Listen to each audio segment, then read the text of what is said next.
Hello student, कैसे हैं आप लोग। आज हम बात करेंगे आपके लिए सेट चैप्टर के अंदर ऑब्जेक्टिव सीरीज का पार्ट थ्री भी बच्चों आपके लिए काफ़ी इंपॉर्टेंट पार्ट है, क्योंकि प्रीवियस के अंदर कई बार एग्जामिनेशन में यहाँ से भी क्वेश्चन पूछे गए। तो स्टार्ट करते हैं आपके लिए सेट का पार्ट थ्री के अंदर हम बात करेंगे क्वेश्चन नंबर 17 से लेकर क्वेश्चन नंबर 24 तक।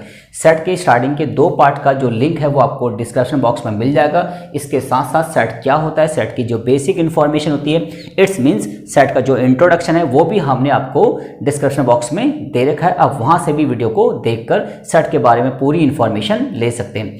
आज बात करते हैं पार्ट थर्ड की। अब बात करते हैं क्वेश्चन नंबर 17 की। क्वेश्चन नंबर 17 क्या है बच्चों, the smallest set A such that A union set 1 2 equal to set 1 2 3 5 9। अब देखिए बच्चों, वो कह रहा है कि एक स्मॉलेस्ट सेट ए की वैल्यू बताइए जो इस सेट के साथ यूनियन बनाएगा 1 2 3 5 9। अब देखिए बच्चों, यहाँ पे क्या है, यूनियन का मतलब क्या होता है बच्चों, जैसे कि हम आपको प्रीवियस क्लास में बता चुके हैं कि कलेक्शन ऑफ 2 या मोर देन 2 सेट। अगर आपके पास 2 सेट हैं या 2 से ज़्यादा सेट हैं तो उनका कलेक्शन करके जो हम एक सेट बनाते हैं, वो बड़ा वाला जो सेट होता है बच्चों, वो क्या कहलाता है, उनका यूनियन कहलाता है। अब देखिए बच्चों, ध्यान से देखिए, इस सेट के पास 1 2 है, तो मिनिमम ए सेट के पास क्या होना चाहिए बच्चों, 3 5 9 होना चाहिए। तो हम कह सकते हैं कि जो स्मॉलेस्ट सेट ए होगा वो क्या होगा, आपका बी ऑप्शन बिल्कुल करेक्ट होगा, क्योंकि अगर ए के पास 3 5 9 है और इस सेट के पास कितने एलिमेंट है बच्चों, 1 and 2, तो इनका जो यूनियन होगा बच्चों क्या बनेगा, 1 2 3 5 9। तो स्मॉलेस्ट सेट क्या होना चाहिए बच्चों, ए 3 5 9 का होना चाहिए। ठीक है, अब बात करते हैं क्वेश्चन नंबर 18 की। If A X Y, A आपके पास एक सेट है, उसके पास 2 एलिमेंट है X and Y, then the power set of A. तो पावर सेट ऑफ ए बताना आपको। ठीक है बच्चों, अब देखिए बच्चों, जैसे कि मैं आपको प्रीवियस क्लास में बता चुका था कि अगर मान लीजिए कि आपके पास एक सेट ए है, उस सेट के जितने भी हमारे क्या होंगे बच्चों, सबसेट होंगे। अगर उन सबसेट को मैं एक सेट के रूप में क्या कर दूं, कन्वर्ट कर दूं, तो क्या कहलाता है बच्चों, पावर सेट कहलाता है। देखिए बच्चों, एग्जांपल के रूप में मान लीजिए मेरे पास सेट ए है, इसके पास एलिमेंट क्या है बच्चों, एक्स वाई। ठीक है जी, तो किसी भी सेट के टोटल सबसेट को अगर हम एक सेट के अंदर क्या कर दें, कन्वर्ट कर दें, तो क्या कहलाता है बच्चों, उसका पावर सेट कहलाता है। अब देखिए बच्चों, इसके सबसेट क्या होंगे बच्चों, ध्यान से देखिए। सबसेट का फॉर्मूला लास्ट क्लास में बताया था आपको, 2 की पावर n होता है। 2 का मतलब बेस पे ऑलवेज 2 रहेगा और n का मतलब number of element set a। It's means 2 की पावर 2 कितना हो गया बच्चों, 4। हम कह सकते हैं कि इस सेट के कितने सबसेट हैं बच्चों, 4 सबसेट हैं। देखिए कैसे, 5 नंबर 2 पे x y and X Y. अगर मैं इन्हीं पावर सेट को, ये जो हमारे सबसेट है, इनको मैं सेट का रूप दे दूं तो क्या कहलाएगा बच्चों, आपका पावर सेट कहलाएगा। तो कौन सा ऑप्शन ठीक है बच्चों, आपका डी ऑप्शन बिल्कुल करेक्ट है। ठीक है बच्चों, क्लियर हो गया आपका। यानी किसी भी सेट के टोटल जो सबसेट होते हैं, अगर मैं उनको सेट के रूप में क्या कर दूं, कन्वर्ट कर दूं, तो क्या कहलाएगा, उसका पावर सेट कहलाएगा। आगे बात करते हैं क्वेश्चन नंबर 19 की। The set x such that x is an even prime number can be written as। देखिए बच्चों, वो कह रहा है कि इस एक सेट है, उसके अंदर x such that x is an even prime number। ऐसा सेट बताइए जिसके अंदर इवन प्राइम नंबर का क्या हो बच्चों, कलेक्शन हो। तो ऐसा सेट कौन सा बच्चों, देखिए ये ए सेट आपका बिल्कुल करेक्ट है, क्योंकि जो 2 एलिमेंट है ना बच्चों, वो इवन भी होता है और क्या होता है, प्राइम भी होता है। अगर इस सेट की बात करें तो 2 तो इवन भी है, प्राइम भी है, बट 4 क्या है, ओनली इवन है। तो हमें ऐसे सेट का कलेक्शन करना है कि जो नंबर इवन और प्राइम दोनों को क्या करता है बच्चों, सेटिस्फाई करता है। और ये कौन सी फॉर्म बच्चों, आपकी सेट बिल्डर फॉर्म है। तो इसकी रोस्टर फॉर्म कौन सी होगी बच्चों, ए ऑप्शन बिल्कुल आपका करेक्ट हुआ। अब बात करते हैं क्वेश्चन नंबर 20 की। क्वेश्चन नंबर 20 क्या है बच्चों, if A and B are the set, A और बी आपके पास 2 सेट हैं, then A intersection bracket B minus A is. तो ये क्या होगा बच्चों, ठीक है, इसको प्रैक्टिकली करते हैं बच्चों, ध्यान से देखिए। देखिए बच्चों, अगर हम इसको प्रैक्टिकली समझें तो मान लीजिए ये हमारे पास एक सेट ए है, ये हमारे पास एक सेट बी है। ठीक है बच्चों, ध्यान से देखिए।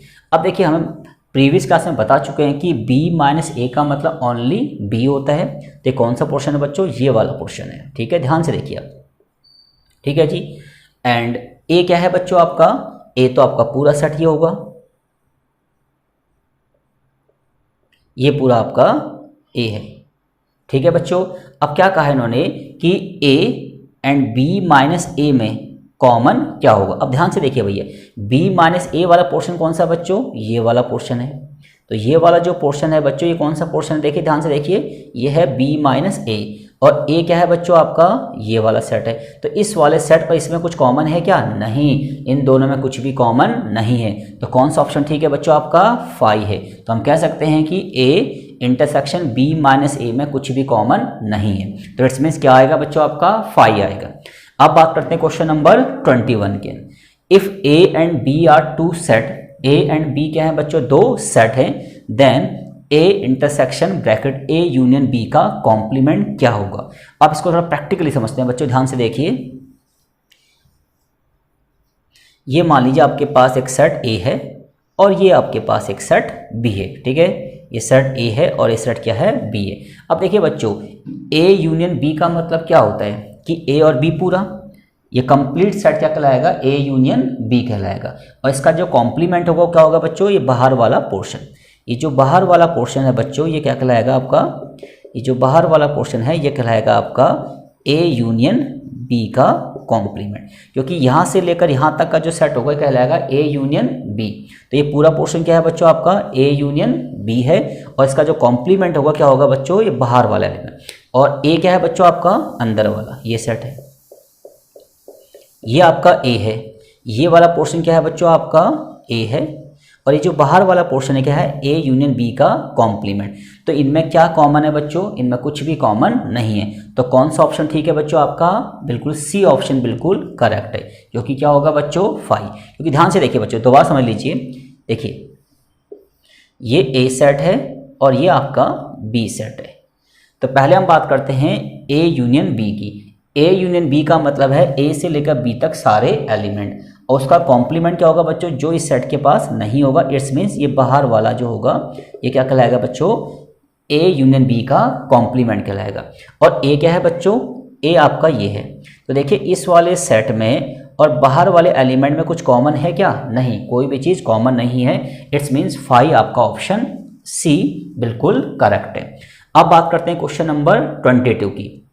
The empty set is represented by the, क्या, नंबर 1 देखिए क्या है, फाई, नंबर 2 क्या है, फाई सेट, और फिर ये नल सेट, और ये क्या है, ये आपके पास चार कंडीशन दे रखी है। इन चारों में से कौन सा नल सेट को क्या करता है बच्चों, रिप्रेजेंट करता है। अब देखिए बच्चों, जैसा कि हम आपको इंट्रोडक्शन में बता चुके हैं कि नल सेट क्या होता है, a set which has no element. जिस सेट के पास कोई एलिमेंट नहीं होता उसको हम नल सेट कहते हैं। और इसको हम कैसे रिप्रेजेंट करते हैं, देखिए अगर ए मान लीजिए कोई नल सेट है तो इट्स मीन्स हम ए को ऐसे सेट के अंदर बिल्कुल ब्लैंक छोड़ सकते हैं, और या तो फिर हम लिख सकते हैं ए इक्वल टू फाई। ये दोनों ही चीज़ किसको रिप्रेजेंट करती हैं बच्चों, नल सेट को क्या करती हैं, रिप्रेजेंट करती हैं। तो कौन सा ऑप्शन ठीक है बच्चों आपका, देखिए फर्स्ट में लिखा है फाई और थर्ड में लिखा है दिस। ठीक है बच्चों, तो ये दोनों ही कंडीशन क्या करती है बच्चों, नल सेट को रिप्रेजेंट करते हैं। It's mean first and third आपका ऑप्शन बिल्कुल करेक्ट है, जो कि बी ऑप्शन बिल्कुल ठीक है, क्योंकि नल सेट को हम ऐसे भी रिप्रेजेंट कर सकते हैं और ऐसे भी क्या कर सकते हैं बच्चों, रिप्रेजेंट कर सकते हैं। तो इसके हिसाब से हमारा बी ऑप्शन बिल्कुल करेक्ट है। अब बात करते हैं क्वेश्चन नंबर 23 की। If A equal to phi, A क्या है बच्चों, फाई है, then the number of element of P A. ठीक है जी, तो पी ए का मतलब है कि पावर सेट ऑफ ए के अंदर कितने एलिमेंट होंगे। अब ध्यान से देखिए बच्चों, अब थोड़ा प्रैक्टिकली समझते हैं। देखिए ए क्या है बच्चों, फाई, तो हम कह सकते हैं कि number of element A, number of element A equal to कितना है बच्चों आपका, 0 है। ठीक है जी, और हमें पता है कि पहले हम क्या बनाएंगे बच्चों, इसके सबसेट बनाएंगे। क्या बनाएंगे, सबसेट। ध्यान फॉर्मूला क्या होता है बच्चों, 2 की पावर n, 2 की पावर n। अब देखिए n का मतलब कि उस सेट में कितने एलिमेंट हैं, तो कितने एलिमेंट है बच्चों, 0, तो 2 की पावर 0 कितना होगा बच्चों, 1। तो हम कह सकते हैं कि अगर a सेट के पास 5 है तो उसमें नंबर ऑफ पावर सेट कितने होंगे बच्चों, देखिए 1 होंगे। ठीक है, कितने होंगे बच्चों, 1 होंगे। तो कौन सा ऑप्शन ठीक है बच्चों आपका, देखिए सी ऑप्शन बिल्कुल ठीक है। अब बात करते हैं क्वेश्चन नंबर 24 की। Which of the following has only 1 subset. ठीक है, इन चारों में से किसका केवल एक ही सबसेट होगा। अब देखिए बच्चों, सबसेट का मीनिंग हम बता चुके हैं कि ऐसे कितने सेट हैं जो किसी एक सेट से रिप्रेजेंट हो सकते हैं। ठीक है भाई, अब ध्यान से देखिए, तो हम इसको प्रैक्टिकली समझते हैं। तो देखिए, अगर हम बात करें इस सेट की, तो इसमें कितने एलिमेंट है बच्चों? 0, मतलब 1 एलिमेंट है। तो इसके सबसेट कितने बचेंगे? 2 की पावर 1, तो 2 बनेंगे बच्चों। इसमें कितने एलिमेंट है बच्चों? 2 एलिमेंट है, तो इसके सबसेट कितने होंगे? 2 की पावर 2, तो इसमें 4 सबसेट होंगे। और इसमें कितने एलिमेंट है बच्चों? देखिए 4 का मतलब 1 एलिमेंट है, 2 की पावर 1, तो इसमें कितने सबसेट होंगे? 2 होंगे। और इसमें कोई भी एलिमेंट नहीं है, इट्स मीन्स 2 की पावर 0 1। तो इसका मतलब क्या है कि which of the following has only 1 subset. तो किसके पास ओनली एक सबसेट होगा बच्चों? देखिए ध्यान से देखिए, सेट ए की, ये ऑप्शन ए के पास। ठीक है, तो हम कह सकते हैं कि null set has only 1 subset. Null set के पास केवल एक ही सबसेट होता है। तो इस तरीके से बच्चों हमने सेट का ऑब्जेक्टिव पार्ट भी कंप्लीट कर लिया, और उम्मीद है कि चीज़ें आपको समझ में आ गई होंगी। और स्टूडेंट, अगर आपको मेरी वीडियो अच्छी लगी तो इसको लाइक कीजिए, शेयर कीजिए एंड सब्सक्राइब कीजिए। Thank you guys.